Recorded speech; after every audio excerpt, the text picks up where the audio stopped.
RAB ১৩-র পৃথক অভিযানে দিনাজপুর জেলার কোতোয়ালী থানাধীন এলাকা হতে দেশীয় তৈরি ৪৬ লিটার চোরাই মদ ও ২২,১৭০ পিস চ্যাপেনজেল ট্যাবলেট সহ ৪ জন মাদক ব্যবসায়ীকে গ্রেফতার করেছে রংপুর ব্যুরো প্রধান জিরারুল ইসলাম জিয়ামের পাঠানো তথ্যচিত্রে ডেস্ক রিপোর্ট।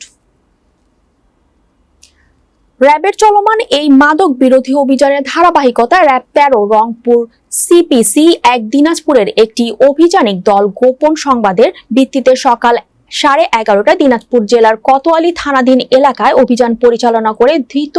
আসামিদের ব্যবহৃত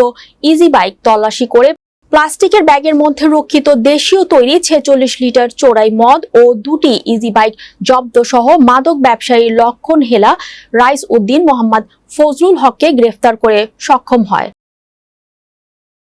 একই দিনে পৃথক একটি অভিযানে র‍্যাব ১৩ সিপিসি ১ দিনাজপুরের একটি অভিযানিক দল গোপন সংবাদের ভিত্তিতে সন্ধ্যা ৭টায় দিনাজপুর জেলার কোতোয়ালী থানাধীন পৌরসভাস্থ জাকির হোসেনের বাড়িতে অভিযান পরিচালনা করে ২২,১৭০ পিস ট্যাপেনজাডল ট্যাবলেট সহ মাদক ব্যবসায়ী ময়নাকে গ্রেফতার করতে সক্ষম হয়।